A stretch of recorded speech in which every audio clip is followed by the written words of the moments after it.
السلام علیکم ورحمۃ اللہ ناظرین، یہ مشہد روحین علاقہ ہے شام میں شمال کی طرف، اور یہ ترکی کے قریب ہے، اور یہاں پہ ہزاروں، یعنی اب چلتے چلے جاؤ ساری پہاڑیاں آباد ہے مخیمات خیموں سے۔ اور اب تحریر کے بعد، آزادی کے بعد، یعنی یہ جو احمد الشرع صاحب تشریف لائے ہیں، تو ان کے بعد یہ جگہ خالی ہو رہی ہے اور جڑ رہی ہے۔ وہ پہاڑیوں کے سر کے اوپر وہ سب، یعنی ہم بہت دور دور چلے آئے تو ہزاروں خیمہ جات ہیں۔ یہ لوگ 10 سال، 8 سال، 5 سال، 6 سال، 12 سال سے یہاں مقیم ہیں۔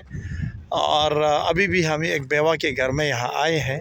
یہاں قریب میں بیت السلام کا بھی خیمہ گاہ ہے، خیمہ بستی، اور پتہ نہیں کتنے خوبصورت لوگ ہیں، کتنے پیارے لوگ ہیں، لیکن در بدر کے ٹکڑے اب جن کی وہاں پہ کچھ زمین، کچھ گھر، کچھ بچا ہوا تھا تو تحریر آزادی کے بعد واپس گئے ہیں، لیکن جن لوگوں کا کچھ وہاں گھر تباہ و برباد ہو گئے، شوہر مر گئی تو ان کا کچھ نہیں بچا، تو ابھی بھی یہاں مقیم ہے۔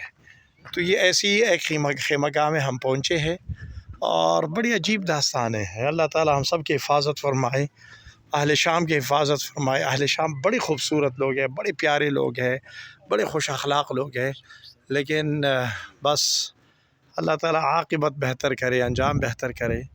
تو یہ ایک ابھی اس انکل کے گھر ہم آئے ہیں، اس گھر میں کچھ بیوائے ہیں، ان سے ملیں گے انشاءاللہ۔ اللہ تعالیٰ آسانی پیدا فرمائے، اللہ تعالیٰ خیر کا معاملہ فرمائے، اللہ تعالیٰ ہم سب کی حفاظت فرمائے۔ السلام علیکم۔